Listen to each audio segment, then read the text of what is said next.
Dear students, आज हम बात करेंगे एमटीपी की। एमटीपी क्या चीज़ हुई? MTP means medical termination of pregnancy. इसको एक और टर्म कहा जाता है, it is also called as induced abortion. तो जैसा नाम से पता लग रहा है कि जो प्रेगनेंसी है उसको मेडिकली क्या कर दिया जाएगा, टर्मिनेट कर दिया जाएगा। तो सबसे पहले हम इसकी डेफिनेशन की बात करते हैं। दिस इज इंटेंशनल, इंटेंशनल मतलब जानबूझ करके, और वॉलंटरी, वॉलंटरी का मतलब होता है खुद अपनी इच्छा से, टर्मिनेशन ऑफ प्रेगनेंसी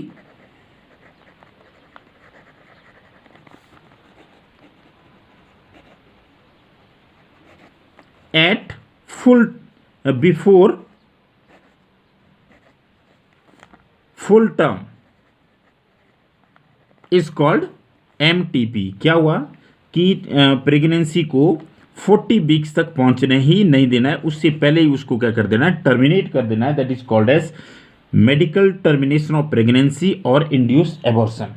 अब अगर हम एक डेटा की बात करें, पूरी दुनिया में अगर हम डाटा देखें कि एमटीपी का क्या डाटा है, तो हम देखेंगे कि about 45 to 50 millions MTPs annually perform की जाती है। तो इसका मतलब कि एक साल में तकरीबन हमारे पास 45 से 50 million MTP all over the world perform की जाती है पर ईयर। और अगर हम इसको देखें तो ये 1/5 है किसके, of the total pregnancy conceived. मतलब जितनी प्रेगनेंसी कंसीव की जाती है उसका जो 20% है उसको क्या कर दिया जाता है, उसको एमटीपी कर जाती है, उनको टर्मिनेट कर जाता है, कर दिया जाता है medically before there full term. और ये कहाँ पर होता है? थ्रू आउट द वर्ल्ड होता है। अब आपको होता है कि जो एमटीपी है, it has played important role in decreasing the rapid growing population. तो मतलब पॉपुलेशन पे इसका एक नेगेटिव इफेक्ट होता है और उसको ये कंट्रोल करने में मदद कर सकती है, पर एक्चुअली ये उस चीज़ के लिए नहीं बनी है। It is not meant for it, क्योंकि एमटीपी का उद्देश्य केवल पॉपुलेशन को कंट्रोल करना नहीं है। वो मतलब किसी हालात में भी हम इसको नहीं कह सकते कि एमटीपी पॉपुलेशन को कंट्रोल करने के लिए की जा सकती है। अब चाहे हम बात करें कि इसको एक्सेप्ट करने की बात हो या लीगलाइज करने की बात हो, इसके लिए कई एस्पेक्ट को देखा जाता है। जैसे हमारे पास अलग अलग कंट्री की, मैं इसके पहले तो इमोशनल एस्पेक्ट्स होते हैं, एथिकल एस्पेक्ट्स होते हैं, या रिलीजियस एस्पेक्ट्स होते हैं। इनको ध्यान में रखा जाता है बिफोर लीगलाइज और before adopting this technology. And you know there are social issues are also there. तो मतलब क्या हो कि एमटीपी को लीगलाइज करने से पहले या इसको एक्सेप्ट करने से पहले इन इश्यूज का भी ध्यान दिया जाता है, इनको भी ध्यान में रखा जाता है। अब अगर हम इंडिया की बात करें तो गवर्नमेंट ऑफ इंडिया ने कब इसको अडॉप्ट किया? तो गवर्नमेंट ऑफ इंडिया ने इसको अडॉप्ट किया था 1971 में। पर ऐसा नहीं कि एकदम इसको अडॉप्ट कर लिया और बिना किसी कंडीशंस के। उन्होंने इस पर क्या कर दी, कंडीशंस इम्पोज की। क्यों कंडीशंस इम्पोज की? उसके पीछे सबसे बड़ा कारण है कि इंडिया में फीमेल जो फिटिसाइड है वो सबसे ज़्यादा है, मतलब बहुत ज़्यादा होता है, क्योंकि यहाँ पे मेल और फीमेल के बीच की डिस्क्रिमिनेशन ज़्यादा होने की वजह से उस चीज़ को डिस्क्रिमिनेट करने के लिए, डिस्क्रिमिनेशन को अवॉइड करने के लिए गवर्नमेंट ऑफ इंडिया ने हालांकि एमटीपी को लीगलाइज किया, पर उसके साथ कुछ कंडीशन रखी ताकि क्या किया जा सके, to check indiscriminate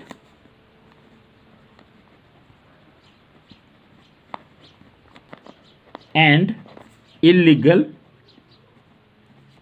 female foeticide. तो ये एमटीपी का मतलब मेडिकल टर्मिनेशन ऑफ प्रेगनेंसी, और इसको इंटेंशनली और वॉलंटरली किया जाता है कब?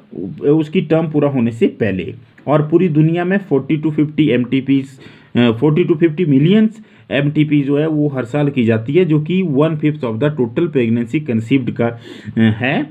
और इससे पॉपुलेशन डिक्रीज करने में मदद मिलती है, परंतु MTP इस उद्देश्य से नहीं बनाई गई है, इसका उद्देश्य ये नहीं है। जब भी हम क्या करते हैं, इसको अडॉप्ट करने की बात सोचते हैं, लीगलाइज करने की बात सोचते हैं, तो अलग अलग कंट्रीज़ में इमोशनल, एथिकल, रिलीजियस और सोशल इश्यूज़ का ध्यान रखना पड़ता है। और इंडिया में इसको अडॉप्ट किया गया था 1971 में, लेकिन इसका मिसयूज़ ना हो इसके लिए इस पर कुछ रिस्ट्रिक्शंस, कुछ कंडीशंस लगा दी गई थी, ताकि हम क्या करें, जो फीमेल के साथ, फीमेल फीटस के साथ इंडिस्क्रिमिनेशन हो रही है या इलीगल फीमेल फीटिसाइड है, उसको क्या किया जा सके, रोका जा सके, इसलिए गवर्नमेंट ने कंडीशंस लगाई। अब MTP क्यों जरूरी है? वाई NTP, या इसका कॉज क्या है? वाई MTP तो क्यों जरूरी है? तो इसका मतलब है to get rid of unwanted pregnancies. तो मतलब उद्देश्य इसका क्या है कि जो अनवांटेड प्रेगनेंसीज है उनको रिमूव करना है, उनको हटाना है, उनको खत्म कर देना है। क्यों? Either due to casual unprotected intercourse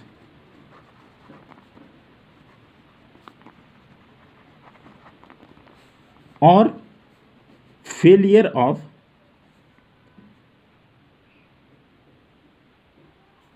contraceptive method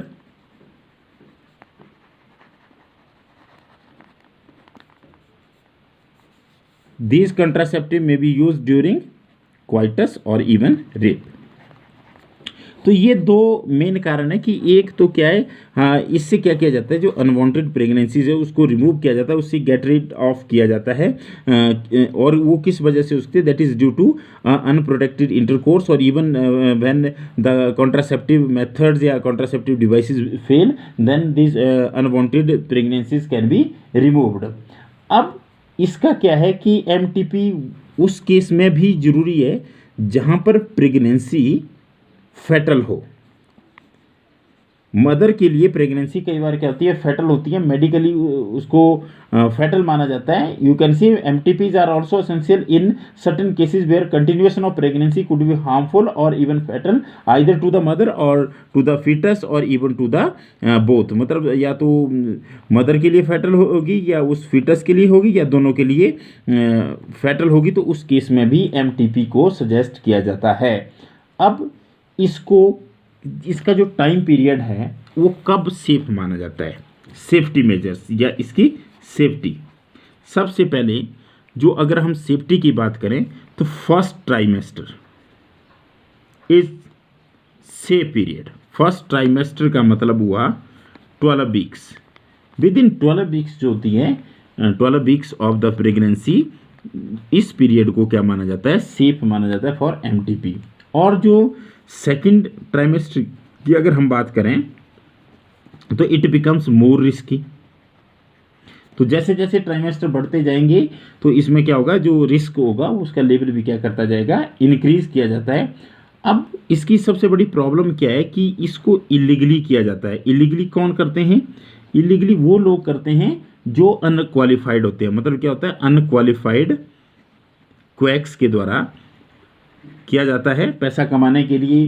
तो इसलिए इससे क्या होगा, एक तो ये मदर के लिए सेफ भी नहीं होगी और दूसरा फैटल भी हो सकती है, उससे डेथ भी हो सकती है। और दूसरा क्या है कि जो हमारे पास एमनियोसेंटेसिस है, know what you know about this amniocentesis. Amniocentesis का मतलब क्या है कि जो एमनियोटिक फ्लूइड है उसमें क्रोमोसोमल पैटर्न को स्टडी किया जाता है और उसके बेसिस पे बताया जाता है कि जो फीटस है वो मेल है या फीमेल है। तो उसका भी मिसयूज़ किया जाता है और उसके चक्कर में भी MTP की जाती है।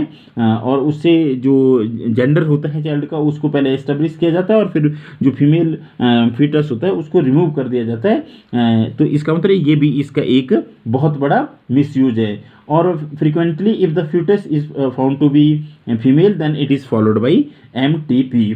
और आपको पता है कि ये तो टोटल जो है ये कैसा है, इलीगल है। अब अगर हम बात करें कि such practice should be avoided because these are dangerous for both the young mother as well as their foetus, और इसके लिए क्या जरूरी है, इसके लिए काउंसलिंग जरूरी है। और काउंसलिंग क्यों जरूरी है? काउंसलिंग से क्या होगा, एक तो उससे क्या होगा, जो अनप्रोटेक्टेड क्वाइटस को अवॉइड किया जा सकता है,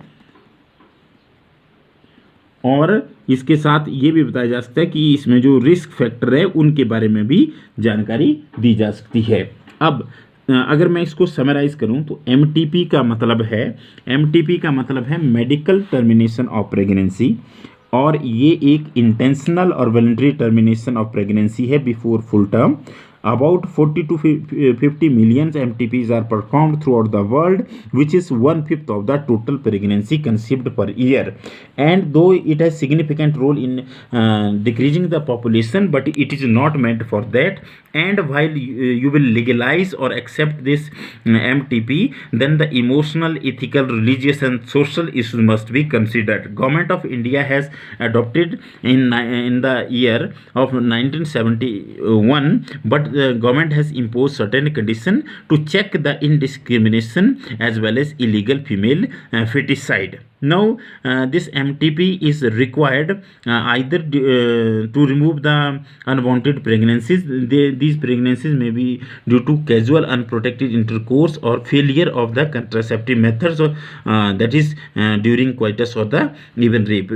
Now this pregnancy is fatal to the mother as well as to the fetus, and this is the safest period is that is within the 12 weeks of the pregnancy first trimester, and the second trimester is more risky. Now this is performed by some illegally unqualified quacks, which is dangerous for the mother as well as to the child, and amniocentesis has led to misuse of this MTP, so this must be avoided, and for this the counseling is very necessary. तो ये था हमारे पास medical termination of pregnancy, जो कई cases में जरूरी भी होती है, क्योंकि कई बार क्या होता है, जो फीटस को कैरी करना, मतलब उस प्रेगनेंसी को कैरी करना मदर के लिए या फीटस के लिए या दोनों के लिए डेंजरस हो सकता है, फेटल हो सकता है, उस केस में एमटीपी जरूरी भी होती है। तो अब हम नेक्स्ट जो टॉपिक है उसको करने जा रहे हैं, that is STD.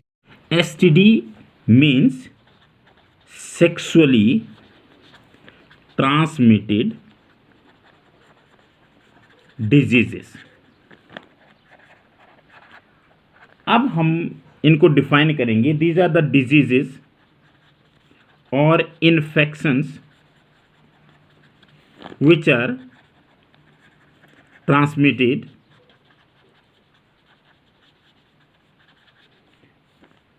through sexual intercourse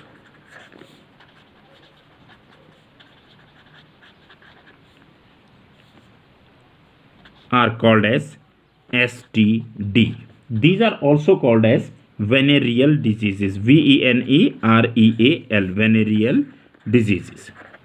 तो मतलब क्या होता है कि जो सेक्सुअल इंटरकोर्स के दौरान जो डिजीज ट्रांसफर होती है, ट्रांसमिट होती है, they are called as venereal और यू कैन से एसटीडी। अब सबसे पहले हम और ये इनको एक और नाम से भी जाना जाता है, these are also called as RTI. RTI means reproductive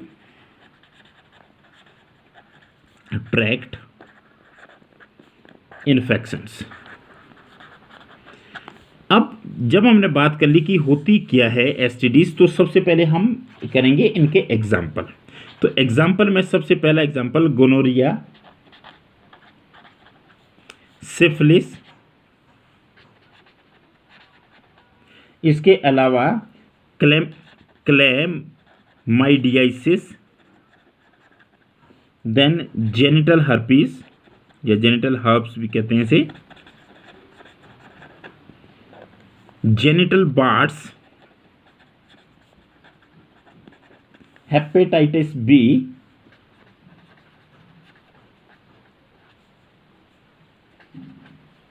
and there is another that is trichomoniasis,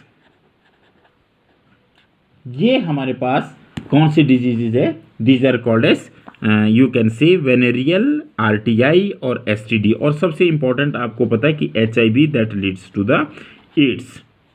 तो ये डिजीजेज कौन सी होती है? These are STD, that is sexual transmitted diseases. और आपको पता है कि आजकल जो सबसे डेंजरस है इनमें दैट इज एड्स। और इसका आपको पता है कि पूरी दुनिया में कितने केसेस बढ़ रहे हैं। अब अगर हम इनमें देखें तो जैसे हेपेटाइटिस बी और एचआईवी, इनमें केवल यही कारण नहीं होता, that is you can say that is they are not only transmitted by you can say through sexual intercourse. इनके दूसरे रीजन भी हो सकते हैं। कैसे? Also by sharing needles, infected needles को अगर शेयर करें उससे भी हो सकते हैं। और अगर सर्जिकल इंस्ट्रूमेंट ऑपरेशन वगैरह के टाइम अगर वो इन्फेक्टेड हो तो उससे भी हो सकती है। या अगर हम और देखें तो क्या होता है कि ट्रांसफ्यूजन ऑफ ब्लड से भी खून चढ़ाते हैं एक आदमी से दूसरे आदमी को, तो वो भी इन्फेक्टेड हो तो उससे भी हो सकता है। और इन्फेक्टेड मदर से फीटस भी जो है, चाइल्ड भी क्या हो सकता है, वो इन्फेक्टेड हो सकता है। तो इसका मतलब है कि जो हमारे पास दो डिजीज जिनकी हमने बात की कि ये एसटीडी तो है ही है, इसके अलावा इनके और पॉसिबल रीजंस भी है, जैसे नीडल्स को शेयर करने से, सर्जिकल इंस्ट्रूमेंट को शेयर करने से, या ब्लड ट्रांसफ्यूजन से, या इन्फेक्टेड मदर से उसके फीटस में भी जा सकते हैं। तो ये भी पॉसिबल है किसके केस में? हेपेटाइटिस बी के केस में। और अगर हम 3 डिजीज को छोड़ दें इनमें से, एक हमारे पास हो गया हेपेटाइटिस बी, दूसरा हमारे पास आ गया जेनिटल हर्पीस, और तीसरा हमारे पास आ गया एचआईवी एड्स। अगर हम इन 3 डिजीजेस को छोड़ दें, 3 डिजीजेस को छोड़ करके अगर हम बात करें तो बाकी जो है वो कंप्लीटली क्यूरेबल है। All other are curable. पर इसके लिए क्या कंडीशन है? उनको बिल्कुल क्योर किया जा सकता है इफ डिटेक्टेड अर्ली। डिटेक्शन बहुत इंपॉर्टेंट है। अगर उनको जल्दी डिटेक्ट कर दिया जाए और उनको प्रॉपरली ट्रीट किया जाए तो वो कंप्लीटली क्या हो जाती है? ट्रीट हो जाते हैं। तो हमने बात की कि जो डिजीजेस होती है जो ट्रांसमिट होती है थ्रू सेक्सुअल इंटरकोर्स, उनको कहते हैं एसटीडी, और वेनेरियल डिजीजेस या रिप्रोडक्टिव ट्रैक्ट इन्फेक्शंस कहते हैं। और जिनका एग्जांपल हमने बात की gonorrhoea, chlamydiasis, syphilis, genital herpes, hepatitis B, trichomoniasis, genital warts या एचआईवी एड्स की हमने बात की। तो इनमें से जो हेपेटाइटिस बी है या एचआईवी है, ये इसके अलावा कैसे हो सकती है? सर्जिकल इंस्ट्रूमेंट या नीडल्स को शेयर करने से भी हो सकती है, या इन्फेक्टेड मदर से चाइल्ड में भी जा सकती है, और ब्लड ट्रांसफ्यूजन के थ्रू भी जा सकती है, एक्सेप्ट दिस सेक्सुअल इंटरकोर्स। और अगर हम बात करें इन जैसे हेपेटाइटिस बी या जेनिटल हर्पीस की हम बात करें, या एचआईवी एड्स की हम बात करें, तो इन 3 डिजीज को छोड़ करके बाकी जो डिजीज है अगर वो अर्ली डिटेक्ट हो जाए और उनको प्रॉपरली ट्रीट किया जाए तो वो कंप्लीटली क्या हो जाती है? वो ठीक हो जाती है।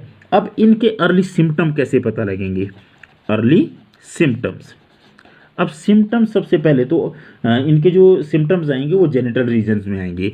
तो जेनिटल रीजन्स में क्या सिम्टम आ सकते हैं?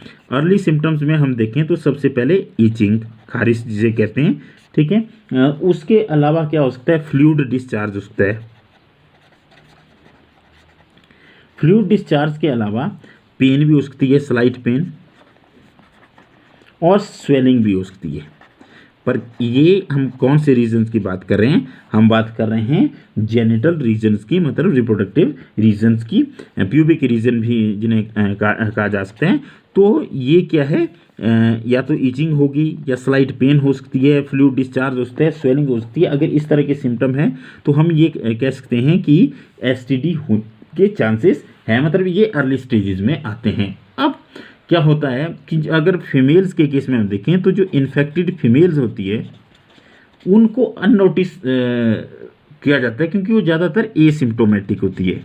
एसिम्प्टोमेटिक का मतलब हुआ कि उनमें सिम्टम नहीं आते हैं, हालांकि इन्फेक्शन उनमें हो सकते हैं, इसलिए वो बड़े लंबे टाइम तक अनडिटेक्टेड रहती है। इसका मतलब है कि जो एब्सेंस और less significant symptom in the early stages of the infection and social stigma attach to STDs deter the infected person from going for timely detection and proper treatment. ये सबसे बड़ी प्रॉब्लम है कि जैसे एसटीडीज़ की लोग बात ही नहीं करते, मतलब सोशल स्टिग्मा इनके बारे में, शर्म समझते हैं इन चीज़ों के बारे में बात करने। और दूसरा जो सिम्टम्स हैं वो बड़ी लेटेस्ट स्टेजेस पे आते हैं, इस वजह से क्या होता है कि इनकी अर्ली डिटेक्शन नहीं होती और प्रॉपर ट्रीटमेंट नहीं होती। इससे लेटेस्ट स्टेजेस पे कॉम्प्लिकेशंस क्या कर सकती है, बढ़ सकती है। और जो लेटेस्ट स्टेज में जो कॉम्प्लिकेशन होती है वो उसको एक कॉम्प्लिकेशन होती है PID। Now what is this PID? This is pelvic inflammatory disease. Pelvic, you know, this is the reason, pelvic inflammatory disease. जैसे हमने बात की कि अर्ली सिम्टम में अगर हम बात करें तो सिंपल ईचिंग, फ्लूइड डिस्चार्ज या स्लाइट पेन होगी, स्वेलिंग होगी। लेकिन अगर मान लीजिए वो अननोटिस रह जाए और अर्ली डिटेक्ट ना हो तो बाद में कौन सी डिजीज बन सकती है, उसमें पेल्विक इन्फ्लेमेटरी डिजीज, या और क्या हो सकते हैं, एबॉर्शंस हो सकते हैं। इसके अलावा स्टिल बर्थ और एक्टोपिक प्रेगनेंसीज हो सकती है। तो ये इसकी कॉम्प्लिकेशंस है जो लेटर स्टेज में आती है। इवन कई केसेस में इनफर्टिलिटी भी हो सकती है। तो इस तरह से, और sometime even cancer is also possible. तो ये कब है, जब अर्ली डिटेक्शन ना हो या सिम्टम ना आए और उसमें क्या हो कि जो सेकेंडरी कॉम्प्लिकेशंस हो जाए। और सेकेंडरी कॉम्प्लिकेशंस में हमने बात की कि उसमें pelvic inflammatory diseases, abortion, still birth, ectopic pregnancies और इनफर्टिलिटी और कैंसर भी हो सकता है लेटर स्टेजेस में। इसलिए इनकी अर्ली डिटेक्शन और प्रिवेंशन जो होती है वो सबसे जरूरी होती है। उसको प्राइम कंसिडरेशन दिया जाता है under RCH programme, that is reproductive health care programme. अब ऐसा भी नहीं है कि सभी के सभी लोग जो होते हैं वल्नरेबल होते हैं इन डिजीज़ के लिए। और इसमें जो सबसे ज़्यादा जो एज ग्रुप होता है जिनको ये डिजीज होती है 15 to 24 ईयर्स, जिस एज ग्रुप में आप हो। इसलिए ये चैप्टर आपको पढ़ाया जा रहा है ताकि इन चीज़ों के बारे में अवेयरनेस हो, क्योंकि इसमें जो सबसे ज़्यादा रिस्की ग्रुप माना गया that is 15 to 24 age group. तो इन लोगों की क्या है, सबसे पहले काउंसलिंग करना बड़ी ज़रूरी होती है।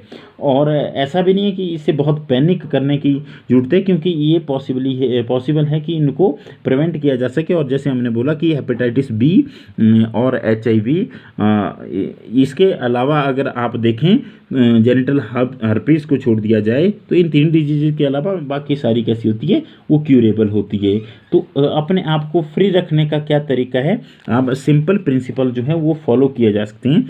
सबसे पहले जो पहला प्रिंसिपल है कि कैसे इन डिजीज़ से बचें, तो first principle is avoid sexual experience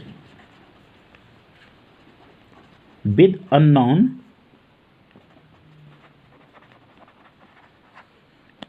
और मल्टीपल पार्टनर्स। तो क्योंकि उनमें प्रॉब्लम हो सकती है और वो आपको भी इन्फेक्ट कर सकती है। Now the second is always use condoms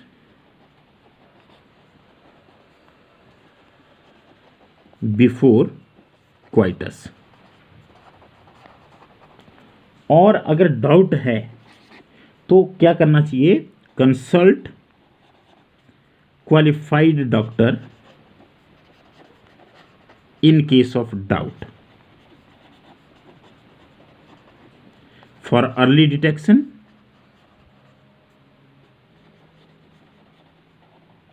and treatment। तो ये 3 प्रिंसिपल फॉलो करने होते हैं। तो आज हमने बात की STD की। What are STDs?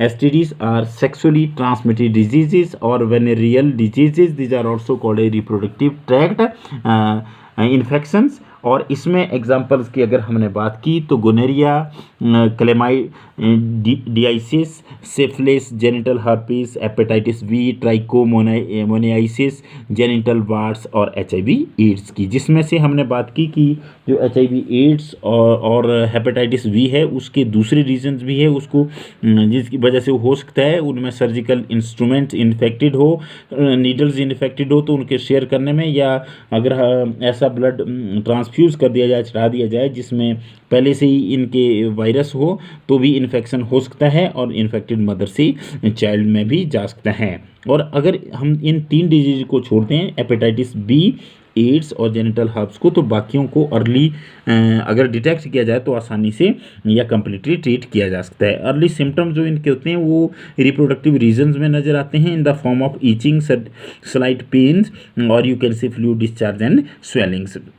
और फीमेल्स के केस में प्रॉब्लम क्या होती है कि वो मोस्टली एसिम्टोमेटिक होती है, जिस वजह से जो सिम्टम्स आते हैं वो लेटर स्टेजेस में आते हैं। और दूसरा सोशल स्टिग्मा की वजह से जो हमारे क्वालिफाइड डॉक्टर्स हैं उनको कंसल्ट नहीं किया जा सकता है, जिसकी वजह से सेकेंडरी कॉम्प्लिकेशंस हो सकती है। और सेकेंडरी कॉम्प्लिकेशंस में अगर हम बात करें तो PID, pelvic inflammatory diseases, abortion, still birth, ectopic pregnancies या इनफर्टिलिटी और इवन कैंसर भी हो सकता है। तो इसके अलावा हमने इसके प्रिंसिपल की बात करें कि जो मल्टी पार्टनर या अननोन पार्टनर के साथ जो है इंटरकोर्स को अवॉइड किया जाए और जो बैरियर मेथड्स हैं उनको यूज़ किया जाए। और जब भी डाउट हो तो उसमें क्या करें, क्वालिफाइड डॉक्टर को कंसल्ट करें ताकि इनको ईजिली और जल्दी डिटेक्ट करके ईजिली क्योर किया जा सके, ट्रीट किया जा सके।